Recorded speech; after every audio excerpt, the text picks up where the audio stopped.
भारत और इंग्लैंड के बीच खेले जा रही T20 सीरीज की अगर बात करें तो एक बड़ी दिलचस्प मोड़ पर ये सीरीज आ चुकी है। पहला मैच ड्रॉ रहा, दूसरा अनफॉर्चुनेटली भारत हार गया, लेकिन वैभव सूर्यवंशी का डेब्यू पूरी दुनिया में चर्चा का विषय बना हुआ है। कोई बड़ा खिलाड़ी हो या अभी डेब्यू करने की तैयारी कर रहा हो, हर किसी की जुबान पर वैभव सूर्यवंशी का नाम है। T20 डिफेंडिंग चैंपियन टीम का ये हाल, एक मैच जीतने के लाले पड़े हुए हैं। चर्चा तो सूर्यवंशी की हो रही है। सूर्यवंशी अब नैया पार लगाएगा क्योंकि धोनी का बर्थडे और भारत का T20 मैच एक ही दिन पड़ रहा है, 7 जुलाई। जी हाँ, धोनी के बर्थडे पर क्या सूर्यवंशी उन्हें जीत का तोहफा देंगे? क्योंकि आईपीएल में जिस तरह से उन्होंने डेब्यू किया था तो धोनी के साथ खेलने का मौका मिला था। आईपीएल और भारत के सबसे सीनियर खिलाड़ी महेंद्र सिंह धोनी, आईपीएल और भारत के सबसे जूनियर खिलाड़ी वैभव सूर्यवंशी, जो उस वक्त 13.5 या 14 साल के रहे होंगे, तो महेंद्र सिंह धोनी के साथ भी उन्होंने लंबा समय गुजारा है। और 7 जुलाई वो तारीख है जब महेंद्र सिंह धोनी को भारत की टीम की तरफ से और वैभव सूर्यवंशी की तरफ से इस मैच को जीत करके एक तोहफे के रूप में दिया जाएगा। ऐसी उम्मीद हर भारतीय कर रहा है। हालांकि भारत को कुछ बदलाव करने होंगे, उसके बारे में भी बात करेंगे, जो भारत को जीत दिला सकते हैं और इंग्लैंड को हार। नमस्कार, मैं हूं आशीष त्रिपाठी। भारत को पहला T20 वर्ल्ड कप जिताने वाले कप्तान महेंद्र सिंह धोनी का बर्थडे है और उनके बर्थडे से पहले तैयारी चल रही है कि अगर वो भारत को पहला T20 वर्ल्ड कप जिता सकते हैं तो उनके बर्थडे पर हम मैच जीत करके उन्हें तोहफा नहीं दे सकते। ये हर भारतीय क्रिकेट खिलाड़ी के मन में चल ही रहा होगा।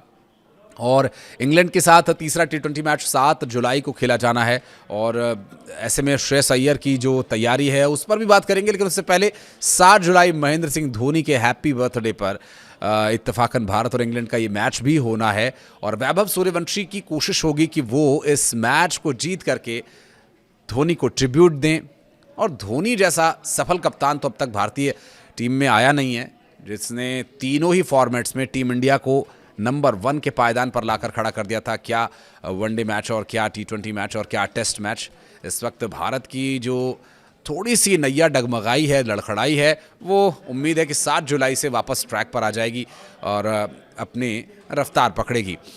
वैभव सूर्यवंशी की चर्चा इसलिए भी हो रही है क्योंकि वैभव सूर्यवंशी का डेब्यू होने से पहले भी बड़े सीनियर्स खिलाड़ियों की ज़बान पर उनका नाम था और अब कुछ ऐसे भी लोग हैं जो इस बात को अलग तरीके से प्रेजेंट कर रहे हैं, इसका विरोध भी कर रहे हैं।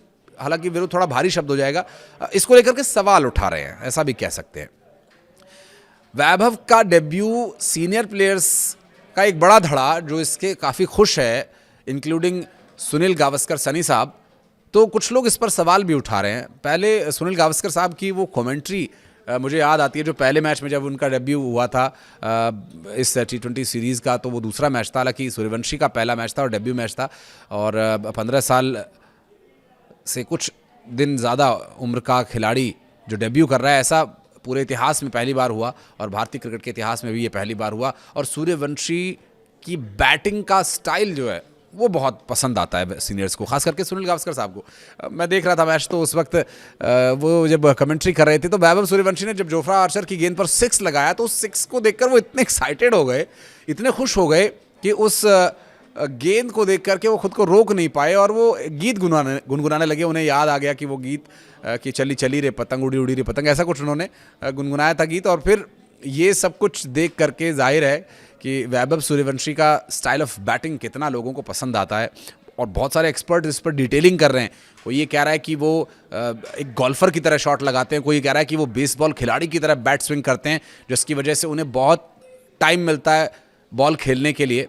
हालांकि उतने एक्सपर्ट तो हम हैं नहीं, लेकिन हम इन्फॉर्मेशन आप तक पहुंचा सकते हैं, हम अपने मनोभाव आप तक पहुंचा सकते हैं, आपके मन में, क्योंकि एक बतौर भारतीय खिलाड़ी और बतौर वैभव सूर्यवंशी का फ़ैन हम अपनी बात रख सकते हैं। आप भी इसमें जुड़िएगा, कमेंट सेक्शन में आप अपनी राय भी दीजिएगा।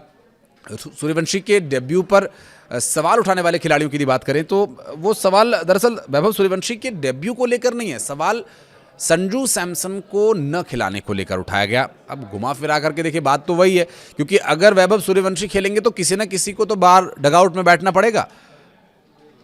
क्योंकि पूर्व क्रिकेटर और कमेंटेटर संजय मांजरेकर ने अपने एक्स हैंडल पर जो लिखा वो इस ओर इशारा करता है। उन्होंने लिखा कि वैभव सूर्यवंशी को भारतीय टीम की जर्सी में देखकर बहुत अच्छा लगा, लेकिन संजू सैमसन का क्या, क्वेश्चन मार्क के साथ। ये कैसा मजाक है, रुको मुझे अनुमान लगाने दो।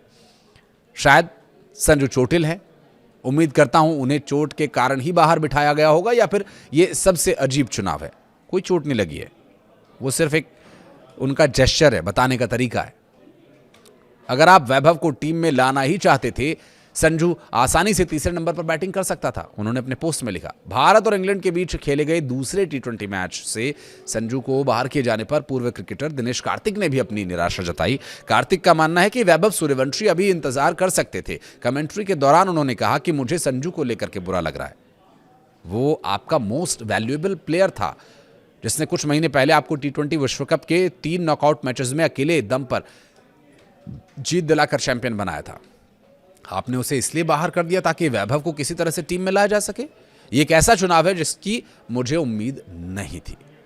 संजू सैमसन को प्लेइंग 11 से बाहर करना यह पूरी तरह से टीम मैनेजमेंट का फैसला था, लेकिन पिछली 3 पारियों को देखें तो संजू का बल्ला भी शांत ही रहा है।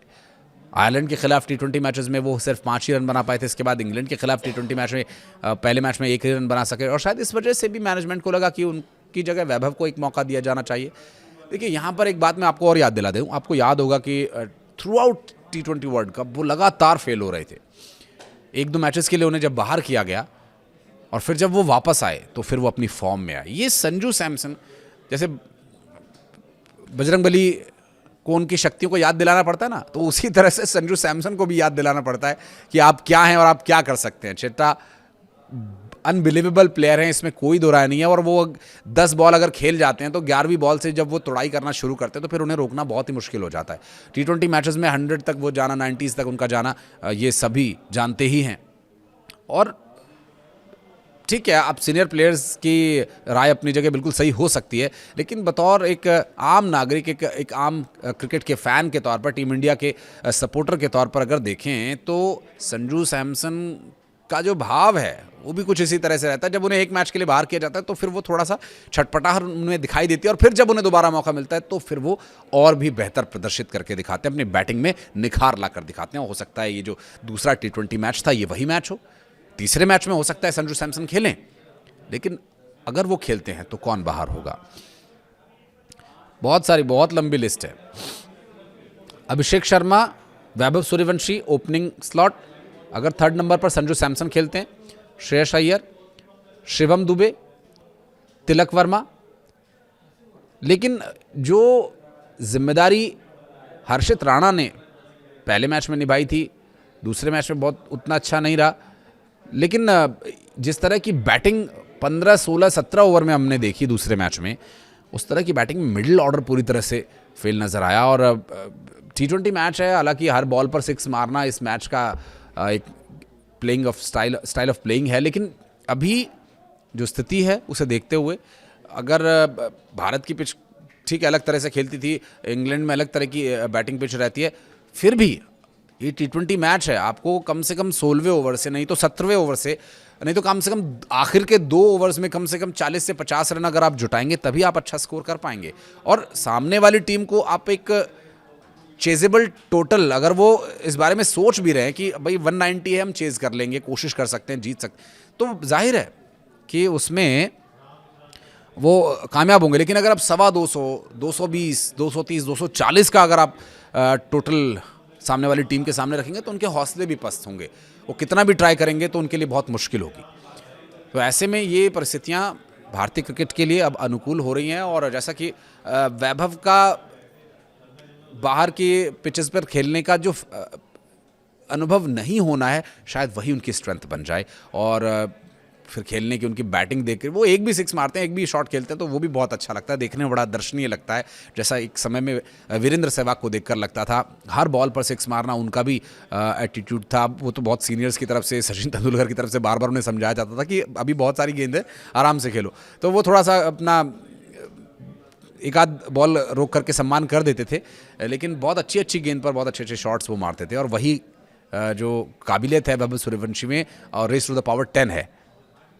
जाहिर है वैभव ने अपने जो पहले मैच में 10 गेंदों पर 14 रन बनाकर वो आउट ज़रूर हो गए थे, लेकिन वो जो शॉट्स उन्होंने खेले हैं वो एकदम जीवन भर याद रहने वाले शॉट्स हैं।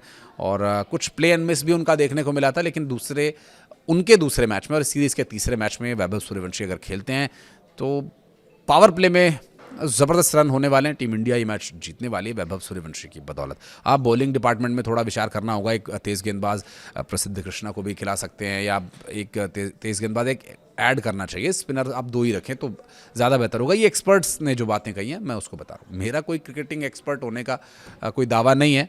हाँ, बचपन से हम क्रिकेट खेलते और देखते आए हैं, और जो अनुभव है उसके आधार पर अपने मनोभाव को आपके सामने प्रकट किया। अगर आपको पसंद आए तो लाइक कीजिएगा, और वीडियो में यहाँ तक बने रहने के लिए बहुत बहुत धन्यवाद। हाँ, कुछ कहना चाहें तो कमेंट सेक्शन में ज़रूर बताइएगा। Thank you.